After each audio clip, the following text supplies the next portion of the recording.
Good evening and welcome everyone. Thank you for joining us today for GIS After Dark. My name is Dr. Cassandra Hansen and I'm the Program Director for GIS and Environmental Sciences and Policy at Johns Hopkins University. This presentation is being recorded and it will be available in our JHU GIS YouTube channel once it's processed. So if you missed last month's session, feel free to go back there and watch the recording. So let's go ahead and let's dive in. So for those of you who are not familiar with our GIS program, we are a fully online, flexible Masters of Science in GIS program at Johns Hopkins University. So you can see some examples of our past students' work on the screen here. You may also see them on social media. They are used quite frequently. So let's talk a little bit more about GIS. So we see on the screen here, we have maps, we have data, we have analysis, and we have apps. So GIS stands for, it's an acronym for the Geographic Information Systems, or otherwise known as GIS. And it's the collection of geospatial information in simple maps or apps. And we know that it's incredibly important to represent what we know as a GIS professional and through the data collection, analysis, and map creations and apps that we use in the field. We're always wanting to know the where, the when, the why, and how of our geospatial world. And we see the use of GIS in many different use cases. We saw the reach of GIS with the COVID dashboard. There's some examples of previous students' work on the screen here. So it is an important tool that can be leveraged as a data visualization and analysis to help make decisions based on science and real world data. And we also use it to make decisions. So I want to draw attention to an important day that's coming up for us in the GIS field. This is the International GIS Day, which is on November 19th. And I wanted to welcome folks that are here tonight to participate in on-site and online activities on the Johns Hopkins campus in Baltimore. There's all sorts of different lightning talks that are taking place. So feel free to use the QR code to scan and participate. You'll see all different kinds of presentations. Also, GIS Day is a great opportunity to get involved in your community, help out with citizen science activities. I tend to go into my children's classroom and help with different GIS projects, which is the picture that you see on the screen here. So again, a good opportunity to get involved. So I am incredibly excited to introduce tonight's speaker, talking about someone who is involved in the geospatial world. I am so excited to welcome Brian Perlman here tonight, who will be talking about mapping conflict damage in Gaza. And he'll be addressing public health implications of satellites detected widespread damage to WASH infrastructure. So WASH infrastructure meaning the water, sanitation, and hygiene. So Brian is a geospatial researcher and a satellite imagery analyst that focus on remote sensing for human rights investigation and human context. His work primarily focuses on remote sensing methods to study armed conflict, civilian protection, and international humanitarian law. His previous work focused on the conflict in the Gaza Strip, Lebanon, Ukraine, Russia, Sudan, Iran, and other places as well. He has co-authored 2 peer-reviewed publications, serving as first author on a journal article concerning the WASH infrastructure damage in Gaza. Brian is a former Fulbright scholar, an FAA licensed commercial airline pilot and drone pilot, and a military veteran. Thank you so much for your service, Brian. He's a member of the Decentralized Damage Mapping Group at Oregon State University and the NASA Lifeline's Earth Science Review Board. Brian also holds 2 master's degrees, one in journalism from UC Berkeley and another master's degree in the geospatial intelligence from Johns Hopkins University, where I met Brian in one of my classes, cartography class. Brian, it is a thrill to have you here tonight. I just want to say, let's all give Brian a virtual round of applause to welcome him here. I'm going to go ahead and stop sharing my screen.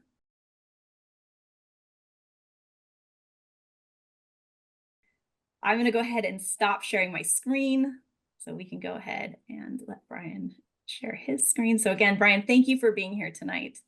Thanks, Cassie. Thank you so much for having me, and thank you all for joining us. I'm really excited to be here and to discuss this important topic with you, and looking forward to hearing your questions. Let's see if we can get the slides to come up. So as Cassie mentioned, I'll be speaking to you today about wash infrastructure. Now, what is wash infrastructure? You can go to the next slide. Water infrastructure, as Cassie mentioned, stands for water sanitation and hygiene infrastructure.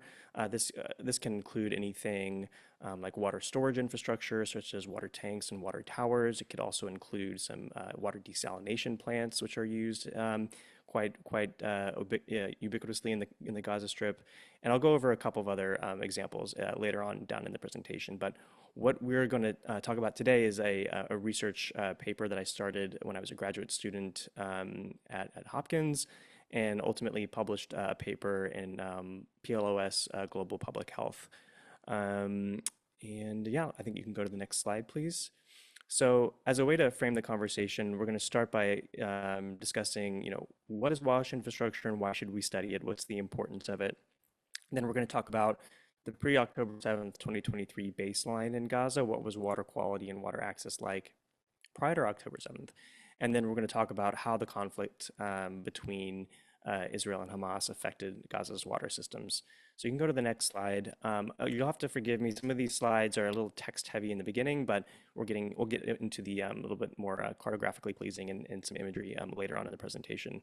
So again, what is water infrastructure and why study it? So I think that it's been studied quite a lot how conflict affects damage to water infrastructure, and conflict really constitutes a major cause of indirect mortality amongst civilian populations.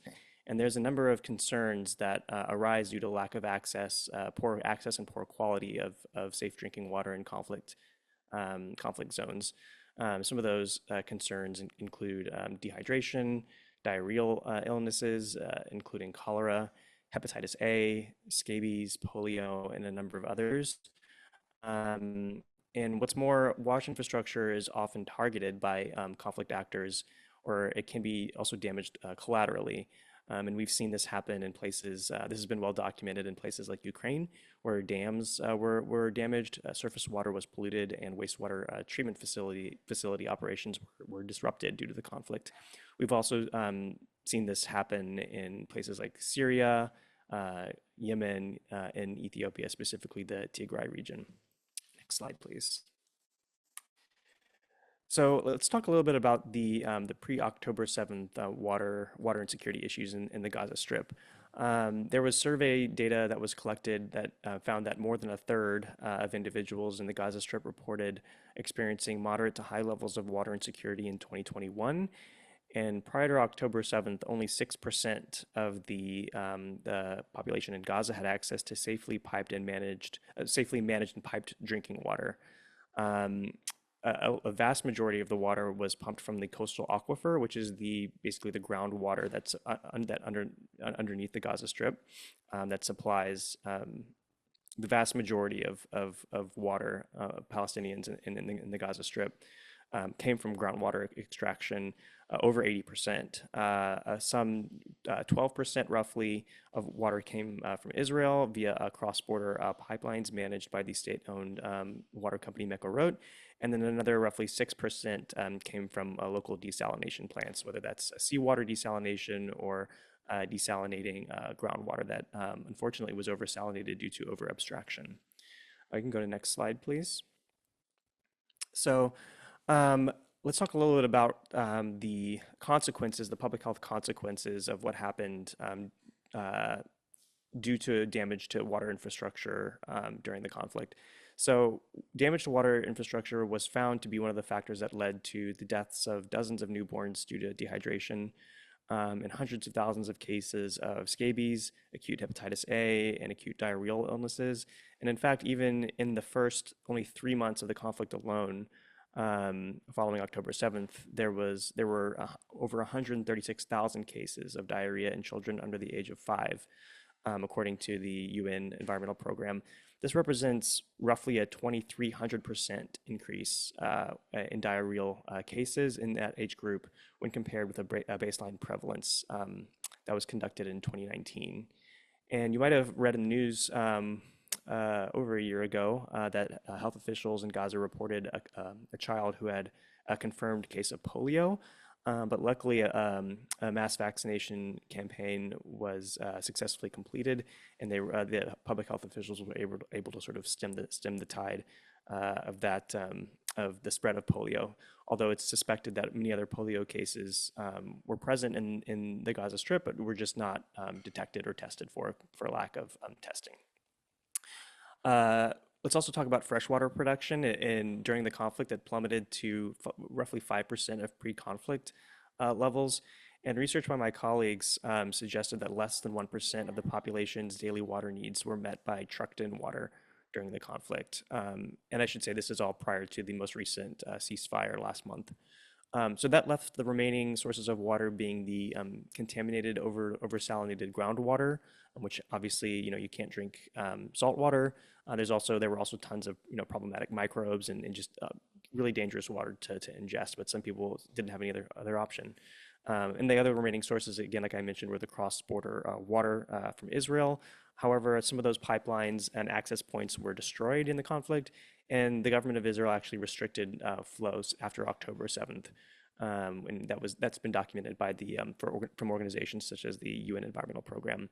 And then the other source of water was, like I mentioned earlier, desalination plants, but a lot of those had the energy cut off to them and couldn't operate, and they were operating on fuel-based generators, but fuel was really, really hard to come by during the conflict. So water access and water quality both were huge concerns during the conflict. Next slide. So just as a way of summarizing what we talked about, we knew that water issues were in a poor state prior to October 7th. We know that civilians suffered severe health consequences because of poor quality and access since October 7th. And that left the remaining question of what facts do we need to have to understand how to help civilians get access to safe water. Next slide, please.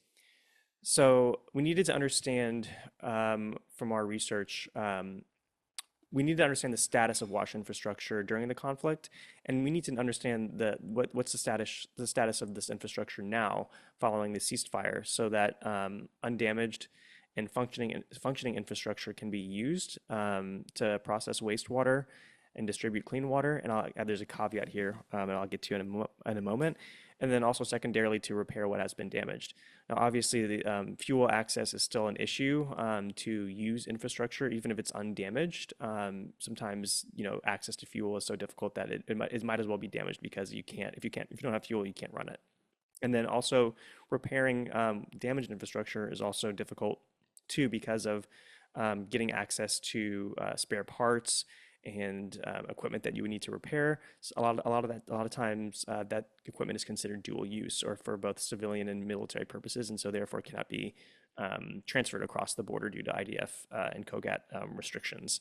Moreover, funding is also an issue for the personnel, and to have them even operate and repair this infrastructure, and all the parts cost money. And it's been documented as well during the conflict that water infrastructure personnel were actually struck and killed in the pursuit of during their duties. So when we were speaking with the authorities, the coastal municipalities water utility in Gaza, which is the water utility under the Palestinian Water Authority that is in charge of the water infrastructure, they would tell us often that it's difficult for them to understand which infrastructure is damaged and which isn't because of access concerns. It's difficult to move around and get access to the infrastructure that they're in charge of. So that's where satellite-based remote sensing was really helpful for our research. You can go to the next slide, please. So what we did is we conducted a systematic review of the data of where the wash infrastructure is located in the Gaza Strip, and then once we created a verified data set of those locations, then we use very high resolution optical satellite imagery provided by Planet Labs to systematically check the damage status of each of these locations. But just to back up a little bit, there are some problems that make studying wash infrastructure difficult, primarily with the location data. So there's no one central repository of data here's all the water water desal plants. Here's all the water tanks. There's not one central repository. There's all these disparate sort of unverified data sets different actors have. So obviously the CMWU that I mentioned earlier, the Coastal Municipalities Water Utility, has their data set, but it's not comprehensive because there's international NGOs operating. The WASH cluster, which is part of the UN, is operating there, and it's constantly changing because of the nature of the conflict, but also the necessity of water for survival. It really precludes there being a 100% accurate and up-to-date data set. And moreover, there was no really definitive accounting of the damage status of all of the WASH infrastructure after October 7th. So our aims for this study were two-pronged. First, to create a reliable data set of water infrastructure locations based on open source data. When I say open source, I'm referring to the definition as laid out in the Berkeley Protocol for Digital Open Source Investigations. Open source information includes data that's available via purchase, observation, or request. So some of the data was freely available on OSM, for example, OpenStreetMap, but some of the data we had to request from, for example, from the Coastal Municipalities Water Utility and the WASH cluster and others. So we collated a data set of don't recall how many exactly points, but it was well over 1,000 that we had to vet line by line each one to look at pre-October 7th imagery to see if that data was accurate. And a lot of times it wasn't. They said that there would be a water well in a specific location, but then you went and looked and it's in the middle of an intersection. So obviously we had to discard that point. So we did that in a systematic way for well over 1,000 points. And we ended up with, at the end, with a few hundred that we ended up analyzing. And then the second aim was to analyze these locations to ascertain their damage status. And what we had to do was look at a time series of imagery. We didn't look at just one image because, one image will have a certain off-nadir angle, a certain, azimuth angle. It's looking maybe only from the west to the east, or it might be directly over at nadir, and you'd be missing damage on the side that would be visible at a highly off-nadir image. So we looked at multiple images at each site to ascertain their damage status. And I'll go over the results here in a minute. Why is this important? So water obviously is crucial for survival. We needed to understand what were the current needs with respect to water infrastructure. Where is water infrastructure damaged? Where is the water structure that is not damaged that maybe fuel resources and personnel and funding can be directed to?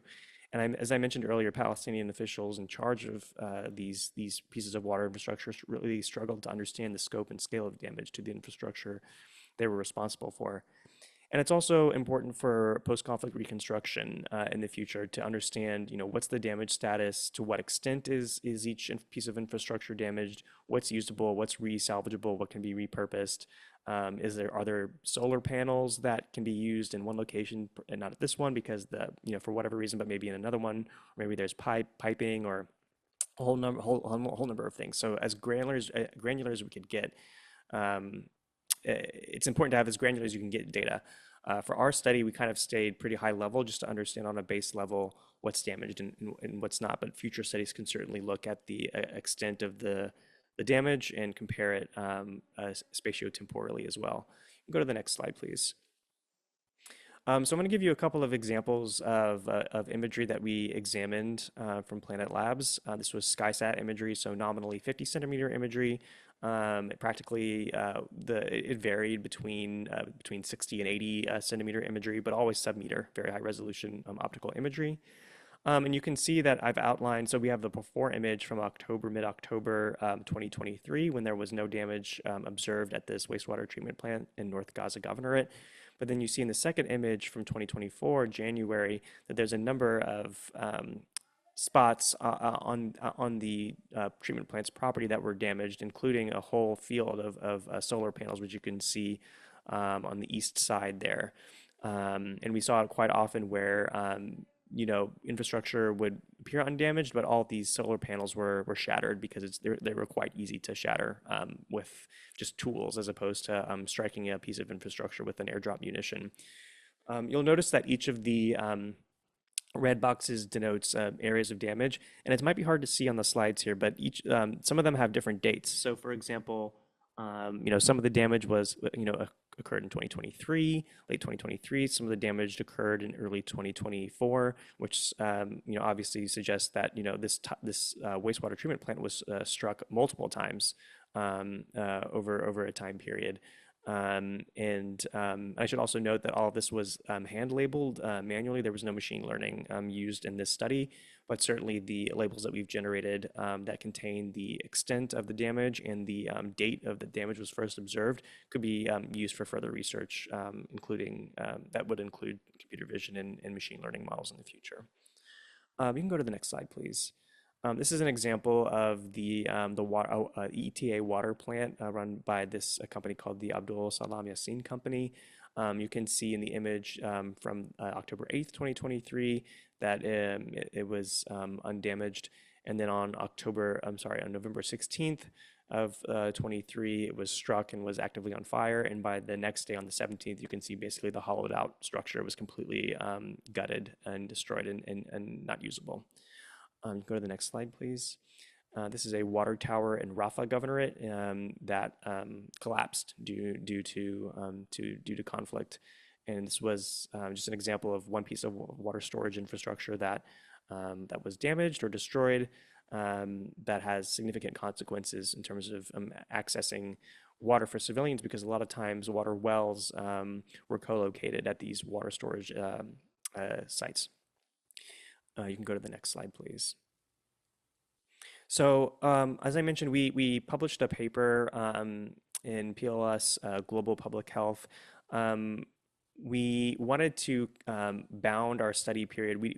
While we were doing the research, we had to draw a line in terms of we need to stop studying damage at this point, because we could have just continued. The damage just continued, and currently systematically increased over time. So we had to set a cutoff point. And so we basically focused on the first 4.5 months of the conflict following the escalation of hostilities on October 7th. And so within the first 4.5 months following the conflict, our analysis concluded that damaged water infrastructure, roughly half the damaged infrastructure, roughly half the infrastructure we had in our data set was damaged, which was, we had a total of 239 sites that we analyzed. Next slide, please. And this is a map of where the damaged water infrastructure was located. You can see from the table that the majority of the damaged infrastructure, was located in the two northernmost governorates, North Gaza Governorate and Gaza Governorate, with roughly a quarter of the damaged points located in Khan Yunis Governorate. You'll notice that there's a lot of green in Rafah Governorate, but that's because our study period ended in late February 2024. And it's highly plausible, if not almost certain, that a vast majority, if not all of the points, would have been red had the study period continued beyond the first 4.5 months. Next slide, please. This is just a breakdown of some of the types of water infrastructure that we found were damaged. A majority of the desalination plants that we had in our data set were damaged, as well as the majority of water towers, water pumps. And then we had a couple of different categories where, like I mentioned earlier, there were water wells co-located with water storage infrastructure, such as water tanks. We found that to be pretty common. We had 12 of those in our data set in the Gaza Strip. And we had 6 desalination plants that also had water wells co-located, and 100%, all 6 of those were damaged in our study. Next slide, please. So some limitations of this study. First of all, our data set was not a comprehensive data set of all water infrastructure sites for many reasons. One of them being the how quickly water infrastructure changes. Due to its you need water to survive. So location, a well might pop up here, might be shut down there. It changes so rapidly that it's sort of hard to have a definitive, comprehensive data set. And as I mentioned earlier, there's no one central repository. And data sharing was also a concern for safety and security. Some organizations didn't want to share data, or would only share data sort of not for public use. So that was a concern. And one of the reasons why we weren't able to collate a fully comprehensive data set. We also didn't study residential water infrastructure, so water tanks that would have been observable in satellite imagery on roofs. This is quite common in that part of the world. We also didn't examine water transfer networks within the Gaza Strip, including subterranean water infrastructure, which you can't use satellite-based remote sensing to study. And then there's some type-specific limitations. For example, water wells, these tend to be very small. Water wells, it could be just a pipe sticking out of the ground, or it could be a shed. It's hard to sort of differentiate an agricultural shed from a water well shed. So some of these sites necessarily had to be excluded from our data set because we only wanted to include wash sites that we were very confident were accurate and were existing prior to the escalation of hostilities in October. Some of the tank types were difficult to determine via visual analysis alone. Excuse me. It was quite common to see fuel tanks as well, and if we weren't able to determine whether or not this was definitively a water tank versus a fuel tank, we had to exclude that. Moreover, there was some small-scale desalination plants. This is quite common for international NGOs to fund within schools, mosques, and similar community-based organizations. We weren't able to assess the damage there because we weren't able to confirm that the desal plants were present if they were located inside a building. A couple of more limitations is that we were not able to attribute damage to any specific conflict actor. There were some image interpretability issues with respect to haze or cloud cover or any number of atmospheric effects that prevented us from using a specific image. And moreover, we only use one satellite imagery provider, so future studies could include more in different satellite imagery. There's lots of providers out there, Vantor, which used to be known as Maxar, Black Sky, Airbus, a number of others as well. We should also say that some damage may not be visible in optical satellite imagery. This is an advantage of, for example, synthetic aperture radar or SAR imagery, which is side-looking by nature and can capture minute sort of subtle changes or damages to the sides of buildings that may not be visible in optical satellite imagery that's captured at nadir. And then there's also several factors that are not damage related that would cause water infrastructure to be inoperable. We covered a couple of those earlier with respect to funding and fuel and personnel, et cetera. So that's the limitations of our data set. Next slide, please. And as I mentioned, we published a peer-reviewed journal article this year in PLOS Global Public Health. You can check it out by scanning the QR code there. I should also say that the article is open access. It's free. You don't have to pay to access it. And I should say thank you to Johns Hopkins for covering they had an agreement with the journal to cover the APC, the article processing charge. So if you are a Johns Hopkins student, I would highly recommend you speak with your librarian to see which journals would be covered, so you don't have to pay anything out of pocket to have your article open access. And with that, I think we can go to the next slide. It's my references slide, and I'm happy to take any questions. Thank you so much for your time, and looking forward to the discussion. Excellent, Brian. Thank you so much. Thank you. I know that you focused this project for your final cartography project. I didn't realize the extent of, the time and all of the thousands and thousands of points that you mentioned that you verified by hand. So this is really nice to see kind of the background behind your final map. So congratulations. Thank you. I should say Yeah, for I that. guess. Oh, sorry. Oh, go ahead. No, go ahead. Oh, no, I guess the question that I had, you did mention that the points were verified by hand, right, and vetted. If given the opportunity to integrate machine learning into this, would you refine the questions differently, or how would you change the scope of this project? Sorry, you broke up a little bit. Was the question on how I would use machine learning to approach the methodology differently? Was that the question? Yeah, sorry about that. Yeah, I was just wondering, yeah, exactly. How would you refine your question, and would you make any changes if given, this additional resource? Mm-hmm.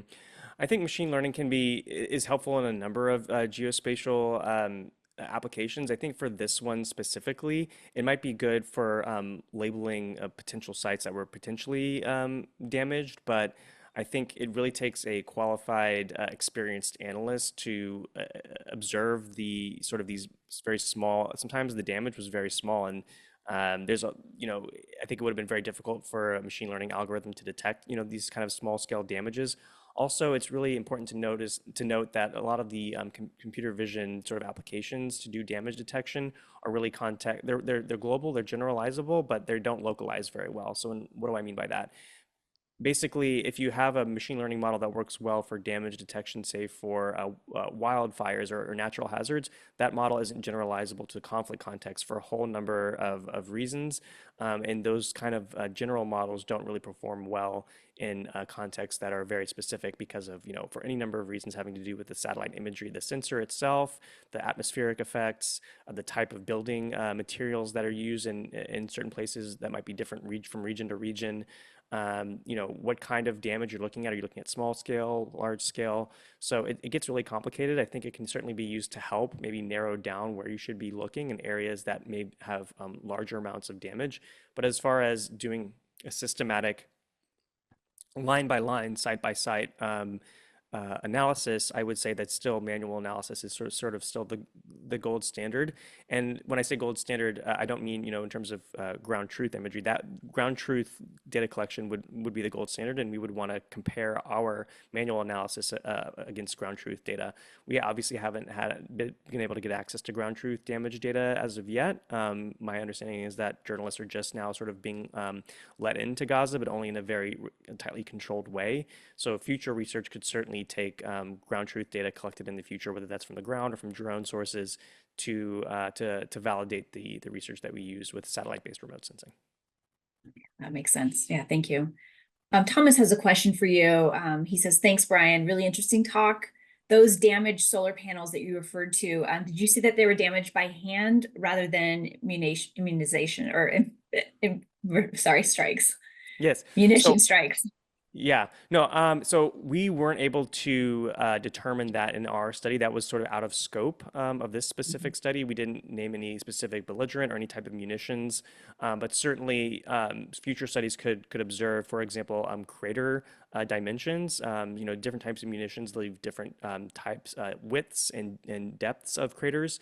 So we know that a mortar has a different typical diameter, a crater diameter than an heavy artillery shell, and that has a different diameter than an airdrop munition. So in some cases, you are able to verify or make a best guess as to the type of munition according to the soil type and a whole number of other factors, munition fusing and that kind of thing. So it gets very complicated. For our study, we didn't differentiate the type of destruction, whether we only measured whether it was destroyed or not. But certainly, the solar panels, they're very fragile and they can easily be damaged by hand or with small arms. And we found that solar panel damage was really quite common during the conflict. Interesting. Yeah, it would be neat to see the analysis of the different types of craters that you mentioned left behind. I think that'd be a really interesting study. Elizabeth has a question, and actually I have the same one. So Elizabeth, thanks for posting this. Are there any plans to reevaluate the wash points to look at any additional damage that's been done? Yeah, I'm currently doing some research with a research group at Oregon, led by a professor at Oregon State, where this may come into play. I think we're still trying to hash out, where the direction of the research, but certainly future studies could certainly look beyond just the short study period that we looked at. And I think that the data is there, it's available. I'm happy to share the data with researchers who are planning to undertake significant academic research to look at damage beyond our study period. But yeah, certainly whether it's my research group or others, that should certainly be that research is certainly ripe for being carried out. Mm-hmm. As you were presenting, Brian, I was just thinking back on your background, with background in journalism, background now in geospatial intelligence. And I found myself thinking, gosh, is the journalist speaking here? Is the it felt like there's this nice mesh of your two backgrounds together, your two degrees. And I'm just curious, and I'm wondering if I have many first semester GIS students that are here. And I'm wondering if you could speak to the importance of just communicating and the communicating complicated images, that you've been doing here. Maybe pause and reflect on, what you've been working on for so long. Yeah, I mean, I think having an interdisciplinary background is so important. A lot of times you'll speak with people who are data scientists or machine learning engineers, and they can't maybe speak the same language as a humanitarian or someone who has field experience working with displaced populations. And or sometimes you'll talk with journalists. I'm a former journalist, and you would speak with reporters, and they don't really know the difference between, what is optical and what is SAR and what is, they just have the basic foundational stuff. And so um, everyone comes to their job with their own respective backgrounds and experience, but I think having an interdisciplinary background makes the work stronger. And the deeper you can go in technical skills, I think it would really serve you well if you want to go work in journalism or go work in the humanitarian space, because frankly, not a ton of the people working in human rights or humanitarian contexts have a deep technical background. So the more you can get technical, the more you can be useful, I think, to these people who are really struggling to find ground truth information, because a lot of times it does take a high level of technical expertise to understand what data is out there, what are the data sources, how to interpret them, how to work with them, where can machine learning be helpful, where is it not, how are the machine learning models constantly improving, where is the research going? So I think being able to speak multiple languages, if you can speak the Python and the machine learning and computer vision and the foundation models, if you can speak that technical language, it only makes your work in outside and adjacent fields like journalism and the human rights nonprofit space that much stronger. Mm, thank you. And for folks that are wanting to get into the humanitarian aspect of GIS, how does one get their foot in the door? What do you recommend to them? I think now's a really, really difficult time for the humanitarian space. I think with the cuts in funding, the shuttering of USAID, and just the general retrenchment of funds around the world, I think this pot is getting smaller and smaller, and more people are looking. So I think it's getting more and more competitive. I think this is just a cycle. I think we're in a phase right now, we're in a downturn, but I think these things will come in cycles. I mean, armed conflict is increasing. The number of civilians being affected by armed conflict is increasing, and the severity of what we're seeing, for example, in Sudan, in Darfur, in El Fasher. I mean, these are really, really intense conflict. Periods of conflict, and I think that evidence suggests that this is only going to get worse, and so the humanitarian needs will continue to grow. And so I think if you're passionate about this and want to do this, I think that now may not be the best time to do it, but I think now would be a good time to increase your technical skills. That way, when this does come back around and the needs are still high and organizations are meeting the moment, that you'll be ready to add value with the skills that you're building at Hopkins. I think also it's worth mentioning, you had mentioned OpenStreetMaps as base imagery and information. It's also important to mention OpenStreetMap has a humanitarian Mhm. volunteer, crowdsource volunteer opportunities. We've had them speak here over the last couple of years, but that's also an opportunity, especially after earthquakes, hurricanes, any type of damage, for volunteering your GIS skills and being a part of different teams based on your skill set. It could be something as simple as digitizing roads, looking at a satellite before and after an incident, and being able to digitize where there were roads. So I think that's another opportunity for folks to use their skills for the greater good of the world and humanitarian efforts. Absolutely. And if I can just say one more thing on that, I mentioned my research group. It's called the Decentralized Damage Mapping Group, and one of the members of our research group is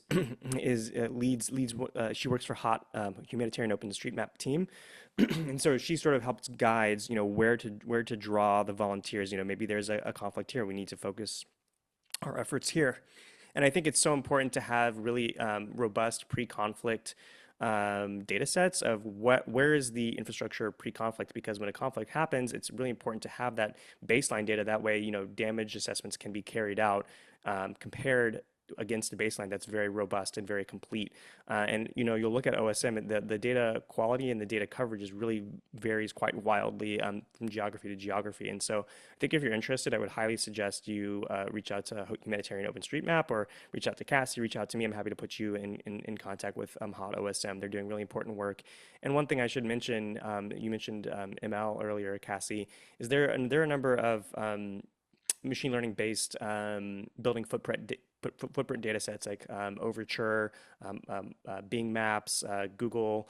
There's a whole slew of them. Microsoft has, there's the whole slew of automated building damage. I'm sorry, building footprint data sets, but they really kind of vary wildly in terms of quality. So a lot of times, they'll put two buildings together when it should be, they'll make one, two buildings, one giant building, and that's, wrong because the computer vision, model isn't that good yet. And so I think really the gold standard with respect to mapping building footprints is really OSM and hot OSM and doing this sort of manual annotation. I think machine learning models could certainly be used as a starting point, but it shouldn't be trusted to be 100% accurate all the time because it will have all sorts of errors in it. Right. No, that's great. Great. Thank you for mentioning the additional organizations and ways for folks to get involved. Yeah, great advice, Thomas said. So thank you for that. Any other questions from folks that have attended tonight? I feel like Antonio or Chris, you guys always have some great questions. I want to make sure to give you an opportunity. Well, Brian, I wanted to say, please come back and share with us the continued work that you are doing. You have this open door policy, so please come back and share with us. And Chris just commented, great presentation, Brian. Sincerely, thank you for coming. Nice to see how extensive that study was behind the map. So amazing job. So again, yeah, it really is one thing to see a static map, critique that static map, but to understand the whole process that went into it is wonderful. So I really appreciate you taking the time to speak to everyone today.